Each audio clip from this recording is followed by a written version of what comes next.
أعوذ بالله من الشيطان الرجيم بسم الله الرحمن الرحيم وصلي وسلم وبارك على سيدنا ومولانا محمد وعلى آله وصحبه والحمد لله رب العالمين ربنا زدنا علما وعملا وأدبا وفهما السلام عليكم ورحمة الله تعالى وبركاته. Donc on va pouvoir continuer cette lecture de la réponse, du moins la réfutation de Suleiman ibn Abdel Wahhab à son frère Mohammed ibn Abdel Wahhab, le fondateur de la da'wa réformiste partant du Najd. La da'wa najdiya, d'aucuns appellent al-Wahhabiyya. Alors, régulièrement, on rappelle justement certaines choses, certaines notions qu'il convient de préciser, notamment le fait que le cheikh, qui est évidemment le frère de Mohammed ibn Abdel Wahhab, inscrit sa réfutation dans un cadre précis. Ce cadre, c'est celui de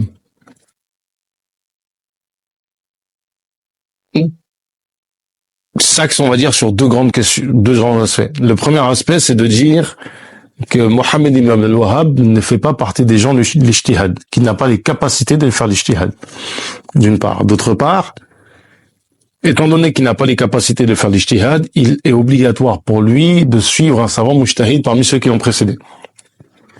Donc sa critique va s'axer en disant, d'une part, ce que tu fais, tu n'as pas le droit de le faire en tant que mujtahid, c'est-à-dire faire ton propre ijtihad et appeler les gens à toi. D'autre part, personne ne t'a précédé en fait dans la compréhension que tu rapportes. Et il cite des références du madhab Hanbali en insistant sur deux de ses savants qui sont pour Ibn Abdel Wahhab une référence quasi absolue, qui sont Ibn Taymiyyah, le cheikh Taqiyuddin Ibn Taymiyyah, et son élève Ibn Qayyim al-Jawziyya. Et donc, il s'est évertué dans toute la première partie de la réfutation à montrer qu'effectivement, quand bien même il serait sur une position qui est semblable à la leur sur la question de considérer telle ou telle chose comme interdite, voire étant du kufr, en aucun cas il ne faisait un takfir de masse et rendait licite le sang et les biens des personnes. Donc montrer qu'il y avait une grosse différence. La deuxième chose, c'est ensuite, quand il continue, il s'évertue à montrer que dans la deuxième partie de la réfutation, qui elle s'axe entre guillemets est dans une approche qui consiste à remettre en question au final les positions en disant que ceci est licite ou illicite. Mais surtout, il rajoute, et là on est sur la fin vraiment de l'ouvrage, le fait que vous affirmez que les territoires du monde musulman sont des territoires de kufr, de harb. Or, il n'y a aucun texte qui prouve cela, bien au contraire. Les textes vont dans le sens de mettre en garde contre les gens qui viennent de votre région, à savoir le Najd. Et il est très important de souligner que Suleiman ibn Abdel Wahhab lui-même vient du Najd. Donc quand il va rapporter les hadiths sur la mise en garde de ce qui se passe au niveau de ce qui va venir du Najd, il faut comprendre que il témoigne entre guillemets contre lui-même. Il faut savoir qu'en matière de témoignage, il y a la notion de tourma, le fait de présupposer, de considérer que la personne est prédisposée à on va dire est soupçonnée à faire preuve de malhonnêteté, mais dans le sens où elle cherche à protéger en fait la personne en faveur de qui elle témoigne. C'est pour ça que les membres de la famille, comme le père, la mère, le frère, etc., on va considérer qu'ils ne peuvent pas témoigner en faveur d'eux. Parce qu'en fait, il y a on va dire, il y a une forme de procès d'intention, et ce procès d'intention amène évidemment à une, comment dirais-je, une forme de,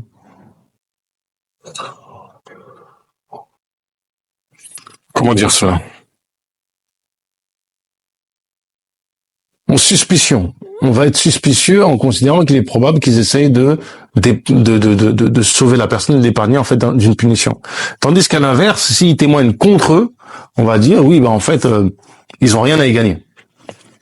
Et là, en fait, on ne peut pas soupçonner le cher Suleiman de témoigner contre sa propre région, d'être contre sa propre région.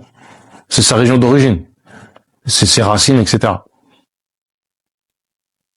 Donc le chapitre qu'on va aborder, c'est le chapitre qui suit les précédents, sur l'état de la Ummah, sur le fait de l'excès dans le takfir, etc. Et là, on est sur le chapitre Shaitan, la Ummah et le Shirk. Il y a également un hadith dans les deux authentiques, Al-Sahihain, Al-Bukhari wa Muslim, dans lequel Uqba ibn Amir nullifie et réfute votre madhab. Il a été rapporté que le prophète alayhi salatu wassalam a dit sur son minbar: je ne crains pas après moi que vous commettiez le shirk. Ce que je crains pour vous est ce bas monde avec laquelle vous rivaliserez les uns les autres, tuez pour elle et soyez ensuite détruits comme ceux qui vous ont précédés et ont été détruits. Uqba a dit: c'est la dernière fois que j'ai vu le prophète alayhi salatu wassalam sur le minbar. Donc c'est l'un des derniers sermons du prophète alayhi salatu wassalam. Il y a un élément essentiel dans le fait que le prophète alayhi salatu wassalam a mentionné tout ce qui devait arriver à sa umma jusqu'au jour de la résurrection, tout comme cela fut rapporté dans d'autres hadiths. Il n'y a aucune mention dans les hadiths authentiques qu'il croyait que sa umma adorerait les idoles et il ne craignait pas cela pour eux et il les en a informés. Alors, effectivement, la problématique de la da'wa d'Ibn Abd al-Wahhab, c'est la suivante, et ça a été démontré que c'est la position de la plupart de leurs imams, jusqu'à aujourd'hui, c'est ce qui prônent, c'est ce qui mettent en avant, de dire que la Ummah était tombée dans le shirk. Elle est tombée dans les égarements les plus profonds, et ce shirk dans lequel elle est tombée, pendant des siècles, on ne savait plus quel était le sens de la ilaha illallah, jusqu'à ce que vienne le Cheikh Ibn Abd al-Wahhab. Cette vision est très problématique, et savoir que c'est de kufr, parce qu'en fait, ça implique de qualifier de kuffar les musulmans, ce qui déjà en soi est extrêmement grave, et d'autre part, ce qui est aussi tout aussi grave, c'est de considérer que la Ummah s'est perdue. Or, aucune information pour affirmer cela, faut quand même, c'est une affirmation qui est lourde, et il faut quand même avoir des éléments probants, notamment, en fait, comme ça, des éléments qui remontent jusqu'au prophète, alayhi salatu wassalam. Or, ce n'est pas le cas, justement, très loin de là, le prophète, alayhi salatu wassalam, dit exactement l'inverse, et c'est là toute la problématique, et ça va être tout le propos. C'est plus ou moins ce qu'on a dit dans le chapitre de,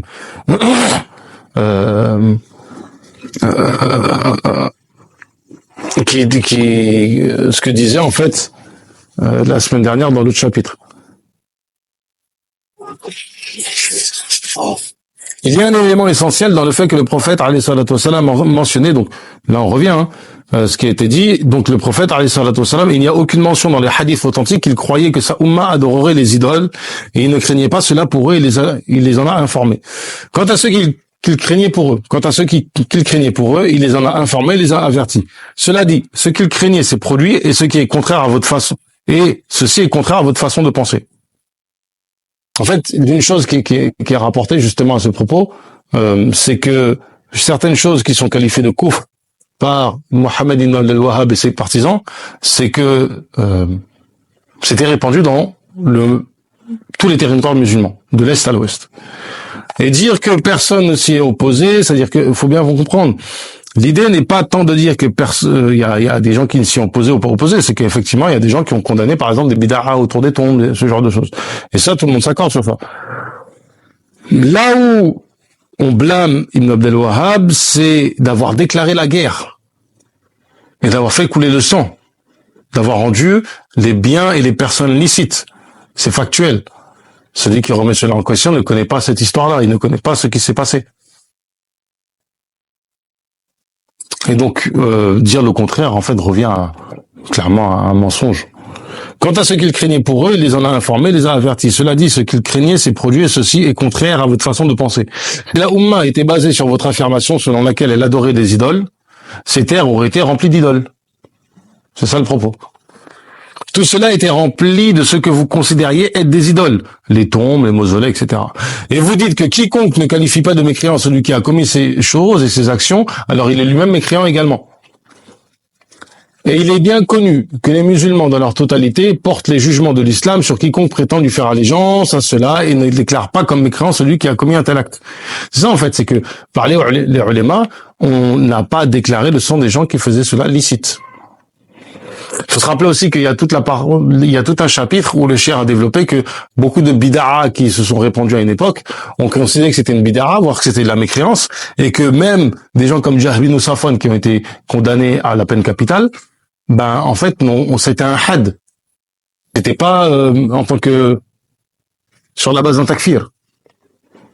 C'est démontré en fait avec les propos d'Ibn Taymiyyah, entre autres. Si l'on prend en compte vos paroles, tous ceux qui vivent dans les pays musulmans sont des mécréants, à l'exception de ceux qui vivent sur votre territoire. Ce qui est vraiment étonnant, c'est que ce jugement que vous affirmez n'a été prononcé dans votre territoire qu'après 10 ans environ. Ce hadith a mis en évidence votre érange, et loin, alhamdulillah. Donc en fait, ce qu'il dit, c'est que manifestement, c'est après 10 ans qu'ils ont pu c'est après 10 ans qu'ils ont pu justement établir cette règle de déclarer apostat et donc rendre le bien et les sangs des gens musulmans sur leur territoire, sur leur propre territoire. Vous pourriez dire, il est rapporté que le prophète alayhi salatu wassalam a dit, je crains davantage pour vous que vous commettiez le shirk. Je répondrai que cela est vrai et que les hadiths du prophète alayhi salatu wassalam ne contredisent pas, mais tous les hadiths rapportés par le prophète alayhi salatu wassalam dans lesquels il a mentionné qu'il craint pour sa umma, celui-ci est strictement limité au shirk mineur, qui ne fait pas sortir de l'islam. Note du traducteur, donc le frère Qaïs, le hadith est rapporté par Ahmed et il est le suivant. Le prophète alayhi salatu wassalam a dit, je crains pour vous le shirk mineur, le shirk al-asrar. Donc en fait le texte est clair, le texte est explicite. C'est même pas un zahir, c'est un os. Il répond, les compagnons ont dit, qu'est-ce que le shirk asrar? Il répondit, le fait de montrer ses actions, l'ostentation. C'est ce qui est connu en fait. C'est qu'effectivement, la définition de shirk ou l'asrar, du petit shirk, shirk ou saghir, c'est en fait, comment dirais-je? C'est l'ostentation. Allah leur dira au jour de la résurrection, quand les gens seront récompensés pour leurs actions, allez vers ceux pour qui vous avez accompli vos actions et voyez si vous pouvez bénéficier d'une récompense de leur part. Donc en fait, l'ostentation, c'est le petit shirk. Donc en fait, le hadith en question limite ce dont il est question. Le prophète alayhi salatu wassalam, la forme de shirk qu'il a craint pour nous, en fait, c'est l'ostentation et de manière, on va dire, on pourrait étendre,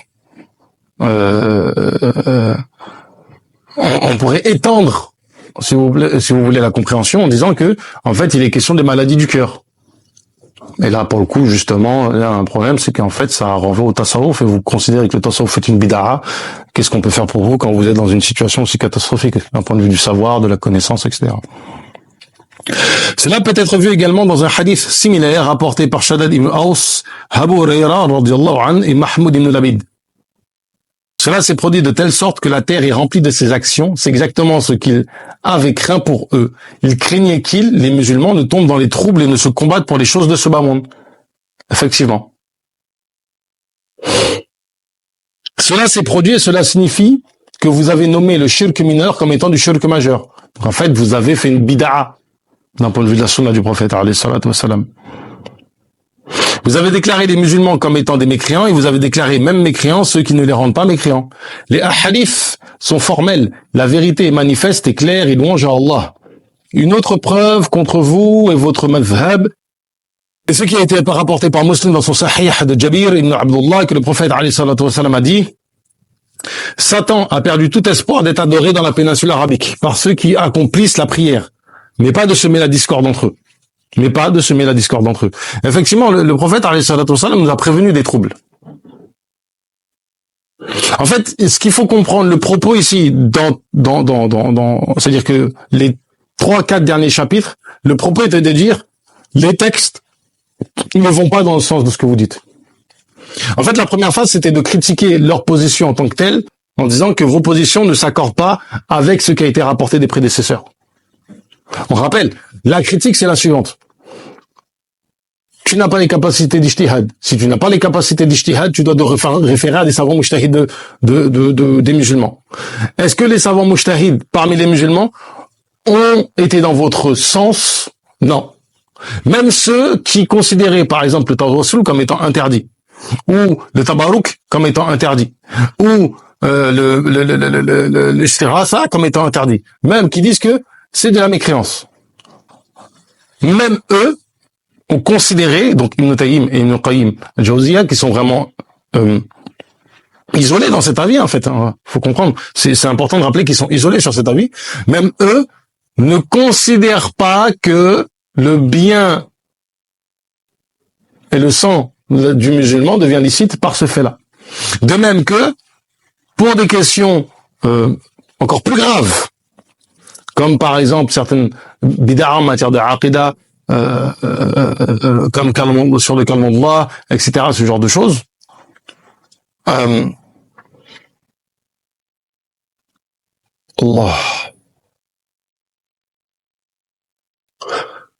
Ou des positions des Mu'tazila sur af'alul khalq, les actes des créatures, etc., ce genre de choses, même si c'est de kufr, même s'il y en a qu'on va exécuter, comme Jihad ibn Safwan, on les déclare pas comme non musulmans. On les enterre comme musulmans. Juste, Ibn Taymiyyah dit clairement, en fait, qu'on a enterré Jihad ibn Safwan comme un musulman. C'est pour ça que, selon, on va dire, la perspective la plus pertinente, c'est que s'il y a une réfutation à faire de la Wahhabiyya, c'est principalement sur ces questions-là. La question des Asma ou Sifat, on va rester pendant des heures à en discuter. Une autre preuve contre vous et votre madhab, donc, comme on a dit, Satan a perdu tout espoir d'être adoré dans la péninsule arabique par ceux qui accomplissent la prière, mais pas de semer la discorde entre eux. Il est également rapporté par Al-Hakim, qui le déclare comme authentique, par Abu Ya'la et Al-Bayhaqi, qu'Ibn Abbas radiyallahu anhu rapportait que le prophète alayhi salatu wasallam a dit: Shaitan a perdu tout espoir que les idoles soient adorées dans les terres des Arabes, mais il est satisfait de tout ce qu'il y a en dehors de cela parmi les grands péchés. Les grands péchés ont été mentionnés dans ce hadith, alors qu'il est rapporté par l'imam Ahmed, Al-Hakim, Ibn Majah, que Shaddad ibn Aus a entendu que le prophète alayhi salatu wasallam a dit: en effet, ce que je crains le plus pour la Ummah est le shirk. J'ai dit hier, Rasulullah, est-ce vrai que ta Ummah commettra le shirk après toi? Il répondit: oui, mais ils n'adoreront pas le soleil, la lune, une pierre ou une idole. Mais ils accompliront leurs actions afin que qu'elles soient vues par les gens. Donc en fait, l'affirmation que la majorité de la communauté est tombée dans l'idolâtrie est niée par les hadiths. Je dirais que l'élément essentiel a déjà précédé le fait qu'Allah a enseigné à son prophète alayhi salatu wassalam des connaissances de l'invisible qu'il a voulu jusqu'au jour de la résurrection, et lui, alayhi salatu wassalam, a déclaré que Shaitan a abandonné l'espoir que les gens de la péninsule arabique l'adorent. Dans le hadith d'Ibn Mas'ud, Shaitan a perdu tout espoir que les habitants de la péninsule arabique adorent de nouveau les statues et les idoles. Et dans le hadith de Shaddad, mais ils n'adoreront pas le soleil, la lune, une pierre ou une idole. Tout ceci est en complète contradiction avec votre madhab.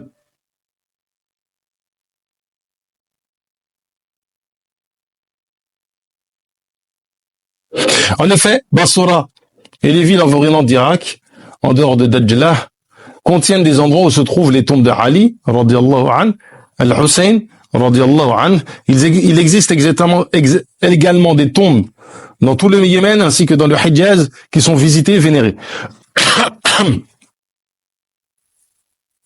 Tout cela fait partie du pays des Arabes. Et vous comprenez par cela que les gens qui visitent tous ces lieux, ils parlent d'eux, adorent Shaitan et les idoles qui sont tous mécréants, et que selon vous, celui qui ne les déclare pas mécréants est lui-même mécréant. Ça, c'est quelque chose, c'est un refrain qui vient, c'est non seulement vous déclarez mécréant les gens, mais si on n'est pas mécréant comme vous, en fait, vous considérez que Ils sont mécréants. Ces hadiths sont pour vous une réfutation. Et on ne peut pas affirmer qu'un certain type de shirk était présent dans les terres des Arabes au moment de la grande apostasie, au temps d'Abou Bakr, car cela est révolu. Il ne s'agissait que d'une petite quantité de gens. Effectivement, ils n'étaient pas majoritaires, en fait.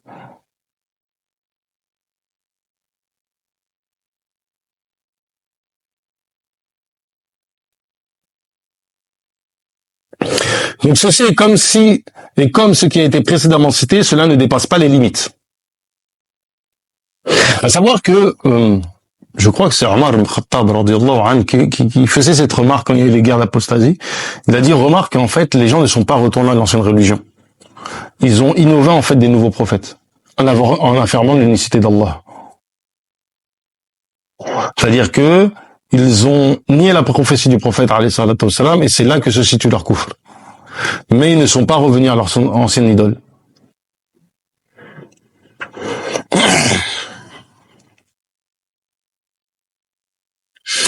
Tout comme il arrive qu'un homme ou plusieurs personnes mécréantes puissent entrer dans la terre des Arabes et pratiquer un culte pour autre qu'Allah dans un lieu vide ou secret. Mais en ce qui concerne les questions pour lesquelles vous déclarez être du shirk majeur et de l'adoration d'idoles, il est certain que la terre des Arabes en regorge depuis des siècles. Ces hadiths démontrent clairement que vous corrompez les fondements lorsque vous dites que ces questions relèvent de l'adoration des idoles. Vous sortez les choses du cadre, en fait, législatif pour le cadre théologique.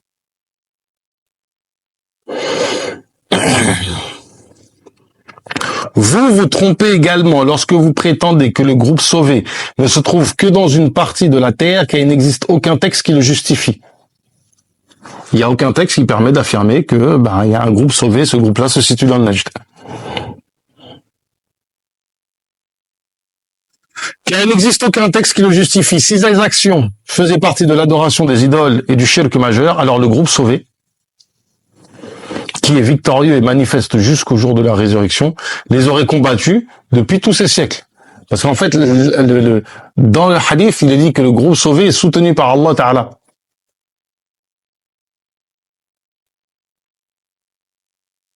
C'est ce que nous avons mentionné clairement et résolument. Toutes les louanges appartiennent à Allah, le Seigneur des univers. Il est cependant étonnant que vous prétendiez que ces choses, c'est-à-dire les tombes, ce qui s'y déroule, ainsi que les vieux pieux, relèvent de l'adoration des idoles. Wa alaykoum salam. Vous affirmez également que cette question est claire et manifeste, qu'elle est nécessairement connue dans la religion et que même les juifs et les chrétiens le savent. Bref. Ça se passe de commentaires. Je vous réponds concernant cette affirmation fausse et sans fondement divin. Subhanallah, c'est en effet une grande accusation et calomnie. Nous avons déjà expliqué à plusieurs reprises que la Oumma a établi un consensus à travers les âges, et ce depuis près de 800 ans. Donc 800 ans, c'était à peu près il y a 300 ans, donc aujourd'hui ça fait 11 siècles. Que ces tombes qui ont rempli ces terres ne constituent pas une adoration des idoles. Et ils n'ont pas dit non plus que quiconque fait quelque chose de ce type a fait d'Allah.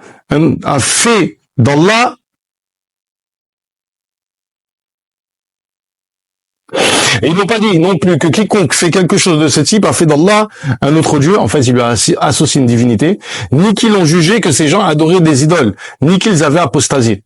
En fait c'est le point de discordance. Le point de discorde il est vraiment là. Si vous dites que les Juifs sont un peuple qui profère de graves calomnies, que même pour les chrétiens et que quiconque s'oppose à eux dans cette calomnie sur la Oumma fait partie des innovateurs de cette Oumma, il n'y a que les Juifs et chrétiens en dehors des innovateurs qui disent qu'il s'agit d'une adoration des idoles.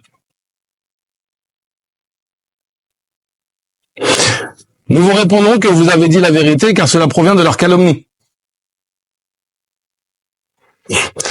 Leur envie, leur exagération en accusant la Oumma de nombreuses accusations graves. Mais Allah Ta'ala les a vaincus, a manifesté et a fait dominer sa religion sur toutes les autres religions du fait de sa promesse. C'est lui qui a envoyé son messager avec la bonne direction et la religion de vérité afin qu'elle triomphe sur les autres religions, quelque répulsion qu'en aient les mouchriquins. Surat At-Tawbah, verset 33. Je dis que le messager d'Allah, alayhi salatu wassalam, a dit la vérité lorsqu'il a fait une invocation pour Médine et pour le Yémen. Ceux qui étaient présents ont demandé, et le Najd? Cela quoi il, alayhi salatu wassalam, répondit, cela sera un lieu de tremblement de terre et de trouble.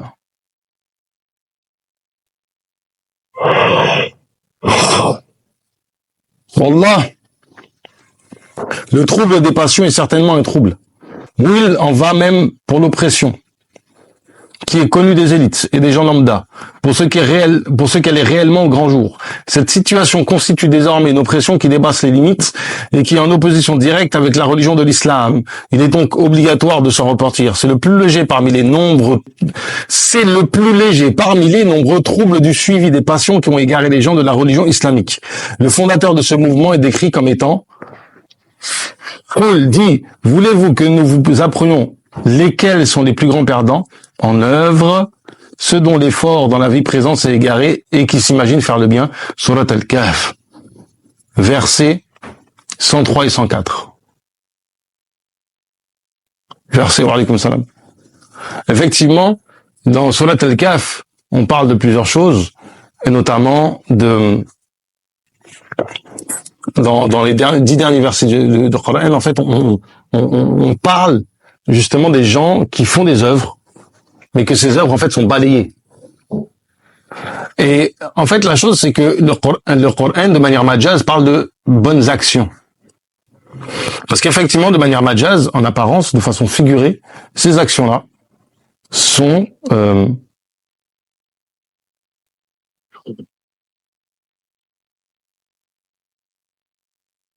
correspondent en fait, par exemple, comme si vous prenez par exemple un juif ou un chrétien ou même un athée par exemple qui vient en aide à un pauvre. Sur le plan des apparences, effectivement, c'est une bonne action. Mais sur le plan de la réalité, de la haqiqa, non. Parce qu'en fait, ils n'ont pas l'intention de se conformer à plaire à Allah Ta'ala quand ils font cela. Il y a également une parole dans un hadith authentique dans le Sahih Muslim, que périssent les exagérateurs, et il a répété 3 fois. C'est Allah que nous appartenons et c'est à lui que nous retournerons, qu'Allah Ta'ala nous sauve et vous sauve de la destruction éternelle, car il est le plus compatissant. Hadith, alors maintenant, chapitre qui traite de la sacralité de Al-Hijaz. Al-Hijaz, c'est quoi? C'est toute la péninsule arabique. Enfin non, Al-Hijaz, excusez-moi, c'est pas la péninsule arabique, c'est plutôt la région de Makka et de Medina. Alors je ne sais pas pourquoi le frère a traduit par péninsule arabique. Alors alam.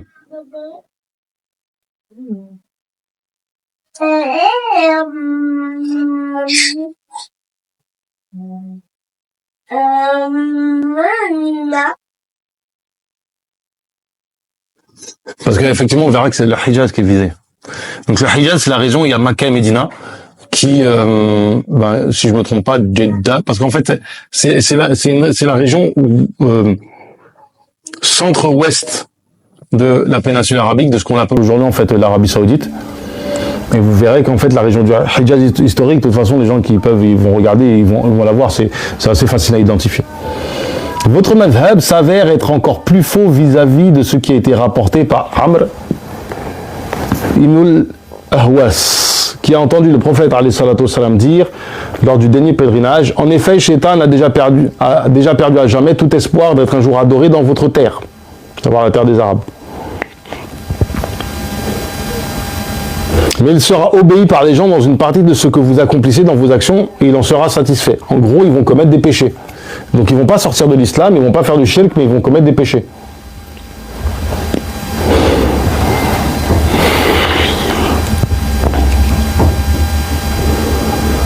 Rapporté par Ahmed, Tirmidhi, An-Nasa'i et Ibn Majah. Donc c'est dans les Kutub al-Sitta.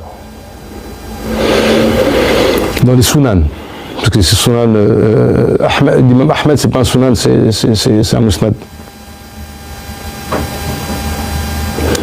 Il a aussi été rapporté d'Ibn Abbas radiyallahu anhu que le prophète alayhi salatu wassalam a dit lors de son dernier pèlerinage, Shaitan a en effet perdu à jamais tout espoir d'être adoré dans votre terre, mais il prend plaisir à être obéi dans des choses autres qui déliteront vos actions. Et les gens, prenez garde à cela. J'ai laissé parmi vous 2 choses qui, si vous y attachez, vous ne vous égarerez jamais après moi, le livre d'Allah et ma sunna, rapporté par Al-Hakim. La version la plus authentique, c'est le livre d'Allah et ma famille. Mais la version du livre de ma sunna est aussi rapportée. L'élément essentiel à retenir ici est le fait que le messager d'Allah a déclaré dans un hadith authentique que le shaitan a perdu espoir d'être adoré dans les territoires de Makkah. Et il utilisa même le mot jamais. Donc personne ne devrait s'imaginer que ce sera le cas, même pour un court laps de temps, et qu'ensuite les musulmans tomberont dans l'adoration de shaitan. C'est-à-dire en fait retomberont dans le kufr. En fait, la problématique, c'est quitter en fait la religion, si vous voulez. C'est ça le sujet. Il s'agit ici d'informations transmises par lui, alayhi salatu wassalam. Il n'y a aucune contradiction entre ce qui se passe actuellement et ce qu'il nous a informé dans le hadith. Il convient également de rappeler que c'est une bonne nouvelle pour sa ummah, car il ne les dirigerait jamais vers autre chose que la vérité, mais il a mis en garde sur ce qu'il adorerait en plus des idoles, mais il a mis en garde sur ce qu'il arriverait en plus des idoles adorées, et cela ressort clairement dans un hadith transmis. Mais il a mis en garde sur ce qu'il arriverait en plus des idoles adorées, et cela ressort clairement du hadith transmis. Ce sont ces actions que nous voyons aujourd'hui. Ce sont les mêmes actions que vous considérez étant du shirk majeur et par lequel vous affirmez que les gens qui les commettent adorent des idoles.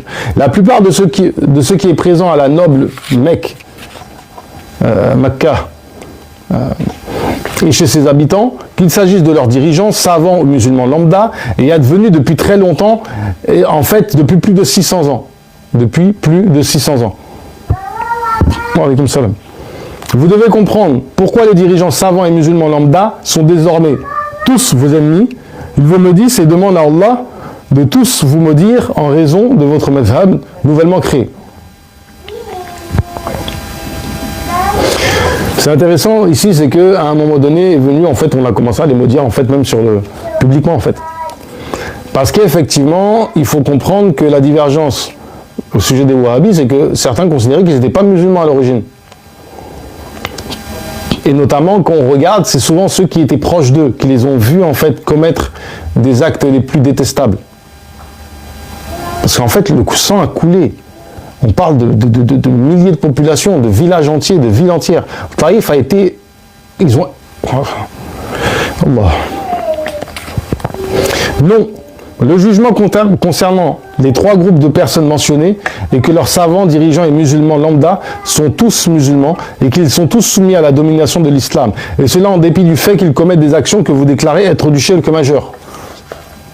Si les affirmations de votre groupe étaient véridiques, ils auraient été mécréants et leur kufr manifeste. Mais le hadith que je viens de citer démontre clairement que votre madhhab est faux et réfuté. Une autre raison pour laquelle j'ai fait cette déclaration est que le prophète a dit à ses compagnons après la conquête de Makkah, ce qui suit, il n'y a pas de hijra après la conquête. Le sens voulu par ce hadith a été clarifié par les gens de science. Ils ont dit que cela fait référence au fait qu'il n'y a plus de hijra depuis Mecca. Écoutez bien. Précisant en outre que le discours qu'il a utilisé indique que Mecca sera toujours un lieu de foi. En fait, comprenez bien ce hadith.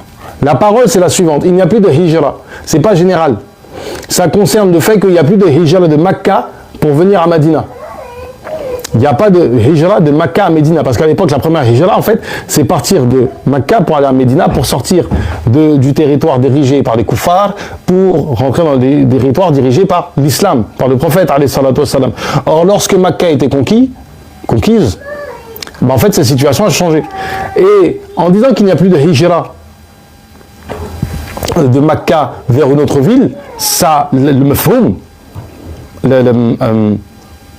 mafhoum muwafaqa, même mafhoum muawwal, la compréhension à contrario, la compréhension a fortiori ici, ou la compréhension par équivalence, ou d'aller à l'iqtida, c'est l'indication en fait du statut. On divergera sur la notion de mafhoum ici, c'est que cela nous indique que la situation de Mecca, d'un point de vue de la religion, ne va jamais changer. Ça sera toujours dirigé par l'islam. Parce que si on dit qu'il n'y a plus de hijra de Makka vers une autre région, ça implique que Makka va toujours rester en fait sur l'islam. C'est ça qu'il faut retenir.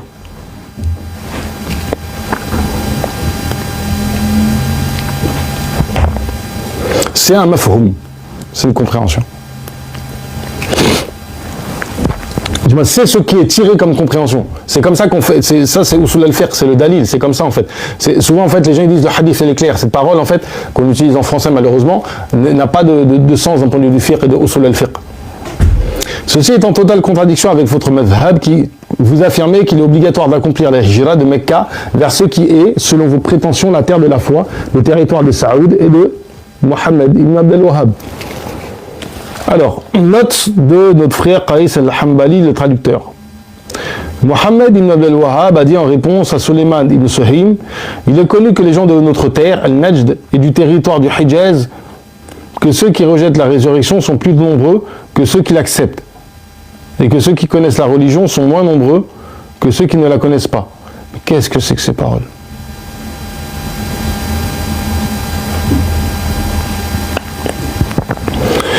Allah.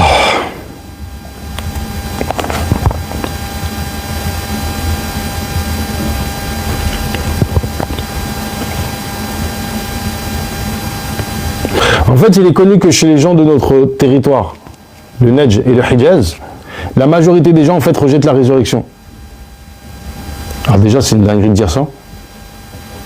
À quel moment tu... Et que ceux qui connaissent la religion, à minima la ilaha illallah, dans toutes ces régions-là, en fait, sont moins nombreux que ceux qui ne la connaissent pas.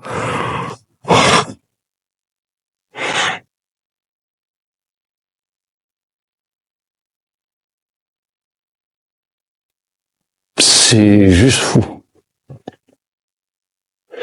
C'est dans Dura al-Saniya. Je sais pas comment quelqu'un, en fait, qui a un tant soit peu d'amour pour Allah et son messager peut arriver à croire des bêtises pareilles.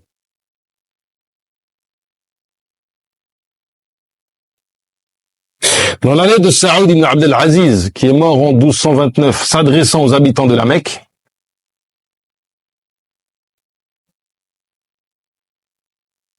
de Saoud ibn Abdel Aziz à tous les habitants de Mecca, les savants, les chefs et le juge du sultan, que la paix soit sur celui qui suit les conseils.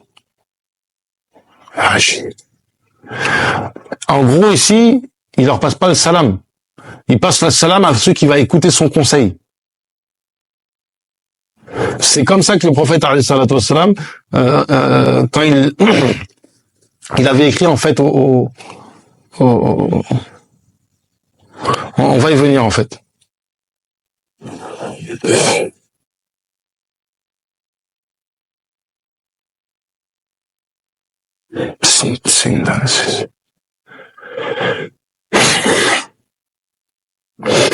Vous êtes, après ce qui suit, Amma Ba'd, vous êtes les voisins d'Allah et les habitants de sa sainteté et sécurisés par sa sécurité. Parce qu'effectivement, tu peux pas, le haram, en fait, ça s'appelle le haram pour ça, il y a des choses qu'on ne peut pas faire, comme faire couler du sang. Nous vous appelons à la religion d'Allah et à celle de son messager.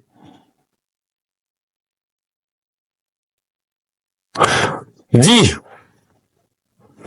aux gens du livre, venez une parole commune entre nous et vous, que nous n'adorions qu'Allah et sans rien lui associer, et que nous ne prenons point les uns les autres pour seigneurs en dehors d'Allah. Puis il se tourne le dos, puis s'il tourne le dos, dites, soyez témoins que nous nous sommes soumis. Dans la Al-Imran, verset 64. Vous êtes dans la sécurité d'Allah et ensuite dans la sécurité du chef des musulmans, Saoud ibn Abdel Aziz, le chef des musulmans. Et votre chef, Abdel Mu'min ibn Musa'ad, et de votre chef, Abdel Mu'in ibn Musa'ad. Alors écoutez-le et obéissez-lui tant qu'il obéit à Allah. As-salam. Qu'est-ce que c'est que cette dinguerie? Hashia de Unwan al-Majd par Ibn Bishr. Dans cette lettre, Saoud utilise un verset qui concerne les gens du livre, sous-entendant que les habitants de la Mecque avaient une croyance semblable en les appelant à la religion d'Allah et de son messager. c'est atterrant.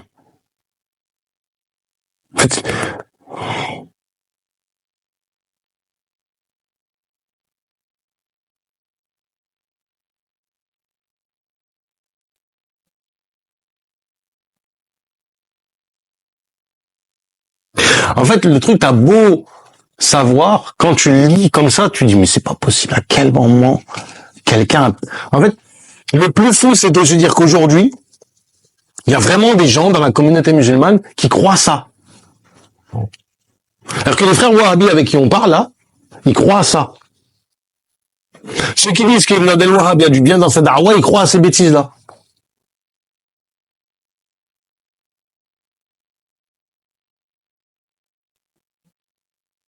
Il a ramené le tawhid. C'est quel tawhid, ça? Non mais sincèrement, c'est quel tawhid qui dit où tu vas parler aux gens qui habitent à Mecca en leur parlant comme le prophète alayhi salatu wassalam parlait à Qisra, parlait à comment il s'appelle à Pharaon. Mais à quel moment?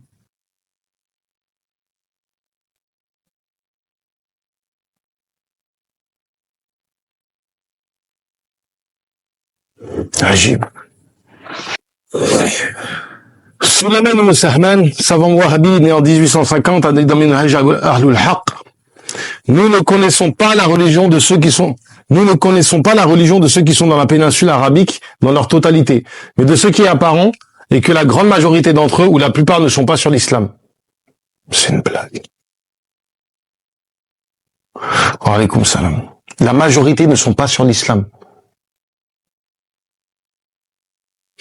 Nous ne jugeons donc pas la mécréance de la totalité d'entre eux pour la possibilité qu'il y ait un musulman parmi eux. Mais c'est...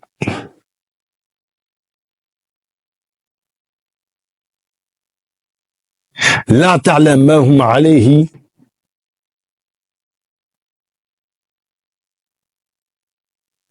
jami'ihim bal zahir ghalabihim wa aksarihim laysu ala l'islam.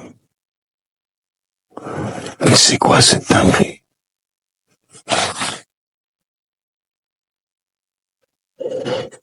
On termine vite fait. Je suis épuisé. Wallah, la lecture m'a épuisé. Je termine le chapitre et on répondra aux questions-réponses. On passera aux questions-réponses. Ce même endroit que le messager d'Allah alayhi salatu wassalam a désigné comme étant une terre de trouble, la façon dont il a formulé sa déclaration est explicite et évidente pour quiconque a dit quiconque à qui Allah a donné le succès et la perspicacité et qui a abandonné le fanatisme et l'entêtement dans le mensonge, ce qui est clairement connu. En fait, je sais pas si les gens ils se rendent compte de la dinguerie.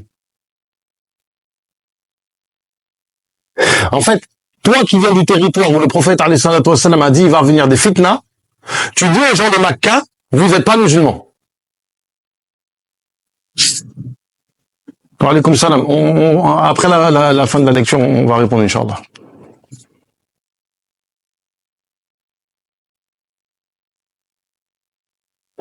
Allah est celui qui donne de l'aide et la capacité de faire ce qu'il veut lui appartient. Je mentionnerai ensuite autre chose qui annihile votre madhab. Cela provient de Sa'd ibn Abi Waqqas, radiyallahu anhu, qui a rapporté que le prophète alayhi salatu wassalam a dit Médine est bonne pour eux s'ils savaient. Personne ne l'abandonne en cherchant quelque chose sans qu'Allah remplace cette personne par quelqu'un de meilleur. Personne ne vient dans ces maisons affamées et fatiguées, sauf le jour de la résurrection, je serai le témoin de celui qui intercédera pour lui. Je serai le témoin, et celui qui intercédera pour lui. Rapporté par Muslim. Abu Hurayra, radiyallahu anhu, a également rapporté que le messager d'Allah, alayhi salatu wassalam, a dit, quiconque de ma communauté vient à Médine, en endurant patiemment la faim et les difficultés, alors au jour de la résurrection, je ferai l'intercession pour lui. Rapporté par Muslim. Il existe un autre récit de Jabir, directement attribuable, dans lequel le prophète alayhi salatu wassalam a dit « Médine est comme le four du poêle, brûlant toute la saleté qui s'y trouve et mettant à sa place la bonté de Médine. » Rapporté par Muslim. Le prophète alayhi salatu wassalam a dit « Aux portes de Médine se tiennent des anges qui tiennent garde. Ni la peste ni le faux messie n'entreront dans la ville. rapporté par Al-Bukhari. Anas ibn Malik, radiyallahu anhu, rapporte que le prophète, alayhi salatu wassalam, a dit, Masih Dajjal rentrera dans chaque ville excepté Makkah et Médine. Et à ses portes se trouvent des anges rôdant tout autour et en la défendant, rapporté par Al-Bukhari. Saad a rapporté un hadith dans lequel le prophète, alayhi salatu wassalam, a dit, quiconque complote contre Médine se dissoudra comme le sel se dissout dans l'eau, rapporté par Al-Bukhari. Il y a un hadith rapporté par Abu Huraira, radiyallahu anhu, dans lequel le prophète, alayhi salatu wassalam, a dit, la dernière des villes de l'islam est détruite, mise en ruine sera Médine, rapporté par Tirmidhi. Les éléments essentiels dans ces hadiths contiennent de nombreux bienfaits et que nous voulons mentionner, qui sont les suivants. Premièrement, le prophète, alayhi salatu wassalam, a mis en valeur les maisons de Médine et mentionné que ces demeures sont meilleures que les autres. Ensuite, donc 2, quiconque la quitte ou veut la quitter, Allah le remplacera par quelqu'un de meilleur. Troisièmement, il a également mentionné que lui, alayhi salatu wassalam, intercéderait pour quiconque y vivait et serait son témoin le jour de la résurrection. Quatrièmement, il dit que cette promesse était pour toute la Ummah et non pour une génération à l'exclusion d'une autre. Ensuite, cinquièmement, il a en outre déclaré que quiconque quitterait la ville fera en sorte que Médine se comporte comme le four d'un poêle qui brûle la rouille et la saleté. Ensuite, sixièmement, les anges gardent la ville et ni la peste ni le faux messie n'y entreront à la fin des temps. Wallah, et ces gens-là, ils ont affamé les gens à Médine. Les gens, ils étaient obligés de manger du chien.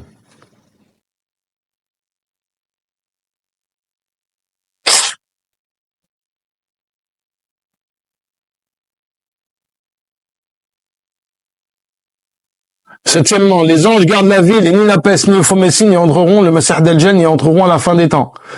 Septièmement, personne ne peut comploter contre Médine sans qu'il soit dissous comme le sel se dissout dans l'eau. Huitièmement, le prophète alayhi salatu wassalam a également conseillé que quiconque a la possibilité de mourir là-bas, il devrait le faire. Neuvièmement, c'est la dernière des villes de l'islam à être détruite et transformée en ruine. Chaque mot des déclarations que j'ai citées ci-dessus contredit vos déclarations.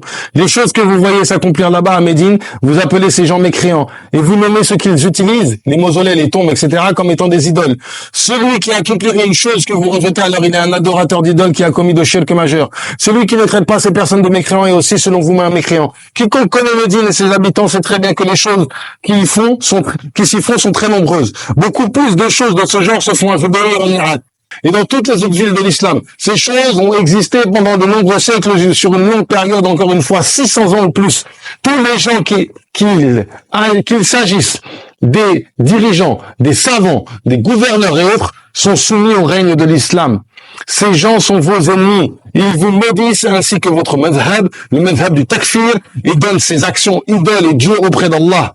Et nomme ces actions idoles et dieux auprès d'Allah. Selon votre madhab, ces gens sont des mécréants, mais les hadiths que j'ai mentionnés dans ce chapitre répondent à votre madhab et le réfutent. Selon votre madhab, il est obligatoire que le musulman quitte ces villes, mais les hadiths cités réfutent votre madhab. Vous affirmez que les idoles sont vénérées dans ce pays, mais ces hadiths réfutent votre affirmation. Votre madhab est d'affirmer que les habitants de ces villes, de ce pays, n'auront pas le messager d'Allah, alayhi salatu wassalam, qui intercédera pour eux, car ils ont pris un autre Dieu auprès d'Allah. Selon l'ijma', le consensus, il n'y aura pas d'intercession pour celui à qui on obéit dans l'idolâtrie. Cependant, les hadiths que j'ai cités réfutent vos affirmations. Pour rendre les choses plus claires, le prophète, alayhi salatu wassalam, a annoncé la bonne nouvelle que le faux messie, le Masih Dajjal, prophétisé venant à la fin des temps, n'entrerait pas dans la ville. Le faux messie, il n'y a pas de trouble plus grand que celui-ci. Le Masih Dajjal, il n'y a pas de trouble plus grand que celui-là. Et le résultat final de ce qu'il attend et ce qu'ils adorent autre qu'Allah. Autre chose qu'Allah. Et effectivement, à Médine, on ne va pas adorer autre qu'Allah à cause du Masih Dajjal. Si selon votre affirmation, des gens fabriquaient des idoles en associant Allah et que cela remplissait Médine depuis plus de 600 ans, à quelques années près, de sorte que tout son peuple avait transgressé et s'était éloigné de la vérité, alors à quoi servirait-il le fait que le faux messie, le Masih Dajjal, ne puisse pas y rentrer et à rechercher l'idolâtrie des gens? Quel est l'avantage alors de la bonne nouvelle du prophète alayhi salatu wassalam, qu'il n'y a pas d'adorateurs d'idoles qui y rentreront? Ya Allah, inna lillahi wa inna ilayhi raji'un.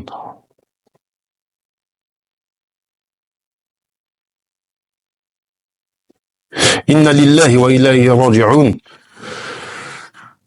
Si vous comprenez la conclusion logique de vos paroles et le résultat explicite de vos croyances, vous auriez honte devant les gens si vous n'en aviez pas devant Allah. Quiconque examine attentivement ces hadiths trouvera une grande partie de ce que nous avons mentionné qui démontre la fausseté de vos déclarations. Mais il n'y a pas de honte pour celui qui n'a que la haine. Je demande à Allah pour moi et pour vous qu'il nous accorde le pardon et la paix dans ces troubles, dans les troubles.